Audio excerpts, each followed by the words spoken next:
ഭഗവാനെ തൊട്ട് കളിച്ചിട്ടുള്ള ഏതൊരു മുഖ്യമന്ത്രിയായാലും ഏതൊരു വ്യക്തിയാണേലും നേരത്തെ മുൻ പ്രസിഡന്റിൻ്റെ അവസ്ഥ ഇപ്പോൾ ഒന്ന് ആലോചിച്ച് അന്വേഷിച്ച് കഴിഞ്ഞാൽ അറിയാം. വളരെ ദയനീയമാണെന്നാണ് അറിവ്. നേരാണോ നമുക്കറിയില്ല, നമ്മൾ പോയി കണ്ടിട്ടില്ല.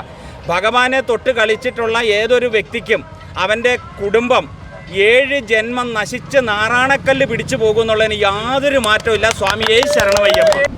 അത് ക്രിസ്ത്യൻസ് ആയാലും മുസ്ലിം ആയാലും നിരീശ്വരവാദിയായാലും ആർക്കും അറിയാം, കല്ലും മുള്ളും കാലിക്ക് മെത്ത എന്ന് കേട്ട് പരിചയമുള്ള എല്ലാവർക്കും. ഈ മുഖ്യമന്ത്രിക്ക് അറിയത്തില്ലേ? മുഖ്യമന്ത്രിക്ക് അറിയാൻ വയ്യാഞ്ഞിട്ടല്ല, മനഃപൂർവ്വമാണ് കാലിക്ക് കുത്ത എന്നാണ് അവിടെ പറഞ്ഞത്. നമ്മളെല്ലാം കേട്ടതാണ്. അത് ഒരു വാക്കുപിഴവോ എഴുതി കൊടുത്തതിൻ്റെ തെറ്റോ അല്ല, മനഃപൂർവ്വം ഹിന്ദു സമൂഹത്തെ അപമാനിക്കാൻ വേണ്ടി തന്നെയാണ് ആ വാക്ക് ഉപയോഗിച്ചിട്ടുള്ളത്. നമ്മൾ അധ്വാനിച്ച കാശ വന്നല്ല, ആരുടെയും പൈസ മുടക്കുന്നതല്ല, നമ്മുടെ സ്വന്തം അധ്വാനത്തിൽ നമ്മുടെ പണിയൂടെ കളഞ്ഞ് നമ്മൾ വന്നത്. അതാണ് അയ്യപ്പൻ്റെ വിഷയം. അല്ലാതെ വല്ലവൻ്റെയും കള്ളക്കടം മേടിച്ച് അവരെ സ്പോൺസർ ചെയ്ത് വരുന്നവരല്ല ഇത്.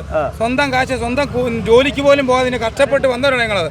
അത് പമ്പാവാസനേ പന്തളവാസനേ പൊന്നമ്പലമേ നിന്നുടെ മലമേൽ മനോഹരമേ മന്ത്രമനോഹരമേ എന്ന് പറഞ്ഞാൽ നമ്മുടെ സ്വന്തം കഷ്ടപ്പെടല്ല. ആരും ക്ഷണിച്ചല്ല, ആരും ക്ഷണിച്ചില്ല, ആരുടെയും കാശ് മേടിച്ചോണ്ട് ഞങ്ങളുടെ സ്വന്തം കാശ് കഷ്ടപ്പെട്ട് ശബരിമല പോയ ഒരു കൈ വെച്ച് ചുരുട്ടി പിടിച്ച് ശരണം വിളിക്കുന്നില്ല. അവരെ മുദ്രാവാക്യം, അത് മുദ്രാവാക്യം ശരണം വിളിയാത് മനസ്സറിഞ്ഞ് ശരണം വിളിക്കുക. അയ്യപ്പനെ വിളിക്കുന്നത് അതുകൊണ്ടാണ് ഇതിൽ വന്നത്. പണി കളഞ്ഞ് വന്നവരാ. ഇതല്ലാതെ കാശുകാരോ അവരോട് സ്പോൺസർ ചെയ്തോ വന്നവരല്ല, സ്വന്തം കാശേ വന്നവരാ. അത് മനസ്സിലാക്കണം. അത് ശബരിമല അയ്യപ്പനെ കുറിച്ച് ഇന്നലെ മുഖ്യമന്ത്രി പറഞ്ഞൊരു വാക്ക് കേട്ടായിരുന്നു. ശരണം വിളിച്ചു കഴിഞ്ഞ് ഈങ്കില സിന്താവ എന്നുള്ള രീതിയിലുള്ള ശരണം വിളി നടത്തി.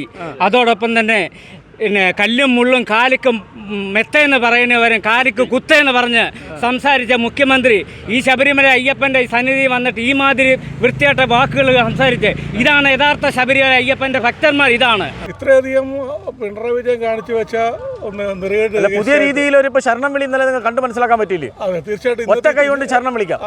ഇത്ര ആൾക്കാരെ ഇത്രയും ആൾക്കാരിവിടെ പങ്കെടുത്ത സംഗമത്തിൽ ചുരുട്ടി പിടിച്ചാലും ശരണം വിളിക്കണം. ഇടുക്കി അറക്കുളത്തു നിന്നാണ് വരുന്നത്. ഞങ്ങൾക്ക് ഈ പന്തളവുമായിട്ട് അഭേദ്യമായ ബന്ധമാണുള്ളത്. ലോകത്തില് ശബരിമലയിൽ നിന്നും കൊടിയും മണിയും കൊണ്ടുവന്ന ഒരു കൂടം പണം ഉണ്ടായിരുന്നു പണ്ട്. ഒരു കൂടം പണമുണ്ട്, കൊടിയുണ്ട്, മണിയുണ്ട്. ഇത് കൊണ്ടുവന്ന് അറക്കുളത്ത് ഉത്സവം 7 ദിവസം ശബരിമലയിൽ ഉത്സവം നടക്കുന്നത് പോലെ ഉത്സവം നടത്തുന്ന ഒരു മഹാക്ഷേത്രമാണ് അറക്കുളം. ശബരിമലയിലെ ആചാരങ്ങൾ പോലെ തന്നെയാണ്. പക്ഷേ ഈ ദേവസ്വം ബോർഡ് വന്നേ പിന്നെ ഇപ്പം നമുക്ക് പല തന്നുകൊണ്ടിരുന്ന കാര്യങ്ങൾ പലതും തരുന്നില്ല, പണം തരുന്നില്ല, ഒരു കൊടി മാത്രം തരും. അത് ഭഗവാന്റെ അനുഗ്രഹം കൊണ്ട് കിട്ടുന്നുണ്ട്. അവിടെ നിന്നാണ് ഞങ്ങൾ വരുന്നത്. ഞാൻ വഴി മുഴുവൻ ബ്ലോക്ക് ആയതുകൊണ്ടാണ് ഞങ്ങൾ താമസിച്ചത്. ഞങ്ങൾ ഏതാണ്ട് ഒരു 11 മണിക്ക് തൊടുപുഴയിൽ നിന്ന് പുറപ്പെട്ടതാണ്. ഇവിടെ ഇപ്പോഴേ എത്തിയത്. ഇപ്പോൾ ഞങ്ങളൊരു 3 കിലോമീറ്റർ നടന്നാണ് ഇവിടെ എത്തുന്നത്. ശബരിമല അയ്യപ്പൻ്റെ അനുഗ്രഹം എന്ന് പറഞ്ഞാൽ കലിയുഗ വരദൻ. അത് നമ്മൾ വെറുതെ ഒരു പറയുന്നല്ല. കലിയുഗ വരദൻ്റെ അനുഗ്രഹം എന്ന് പറഞ്ഞാൽ പോയിട്ട് ഒരു തവണ മല കയറി ചെല്ലാം. അതും കൂടെ പറയാതിരിക്കാൻ പറ്റില്ല. മല കയറി നമ്മൾ മേളിൽ ചെല്ലുമ്പോൾ ഇനി വരുന്നില്ല നമ്മുടെ മനസ്സ് പറയും. പക്ഷേ ഭഗവാനെ കണ്ട് തൊഴുത അടുത്ത നിമിഷം നമ്മൾ നെയ്യഭിഷേകം കഴിഞ്ഞ് പുറത്തിറങ്ങി വന്ന് ആലിൻ്റെ ചുവട്ടിൽ നമ്മൾ സാഷ്ടാംഗം നമസ്കരിച്ച് കഴിയുമ്പം കണ്ണിൽ നിന്ന് ഓരോ തുള്ളി കണ്ണുനീര് വന്നിട്ട് ഭഗവാനെ അടുത്ത തവണ വരാനുള്ള ആരോഗ്യം തരണേ, ആയുസ് തരണേ എന്ന് പ്രാർത്ഥിക്കുക. എൻ്റെ അച്ഛൻ 5 വയസ്സുള്ളപ്പോൾ മുതൽ കൊണ്ടുപോയത് ഏകദേശം 49 വർഷം ശബരിമല ദർശനം നടത്താൻ സാധിച്ചിട്ടുണ്ട്. ഭഗവാന്റെ അനുഗ്രഹം. ഭഗവാനെ തൊട്ട് കളിച്ചിട്ടുള്ള ഏതൊരു മുഖ്യമന്ത്രിയായാലും ഏതൊരു വ്യക്തിയാണേലും നേരത്തെ മുൻ പ്രസിഡന്റിൻ്റെ അവസ്ഥ ഇപ്പോൾ ഒന്ന് ആലോചിച്ച് അന്വേഷിച്ച് കഴിഞ്ഞാൽ അറിയാം. വളരെ ദയനീയമാണെന്നാണ് അറിവ്. നേരാണോ നമുക്കറിയില്ല, നമ്മൾ പോയി കണ്ടിട്ടില്ല. ഭഗവാനെ തൊട്ട് കളിച്ചിട്ടുള്ള ഏതൊരു വ്യക്തിക്കും അവൻ്റെ കുടുംബം 7 ജന്മം നശിച്ച് നാറാണക്കല്ല് പിടിച്ചു പോകുന്നുള്ളതിന് യാതൊരു മാറ്റമില്ല. സ്വാമിയേ ശരണമയ്യപ്പ. ഇലക്ഷൻ എടുക്കുമ്പോൾ ഉള്ള ഭക്തരെ ഉൾപ്പെടുത്തിക്കൊണ്ട് കേവലം വോട്ട് ബാങ്ക് ലക്ഷ്യമാക്കിക്കൊണ്ട് മാത്രം ചെയ്യുന്ന പ്രവൃത്തികളല്ല.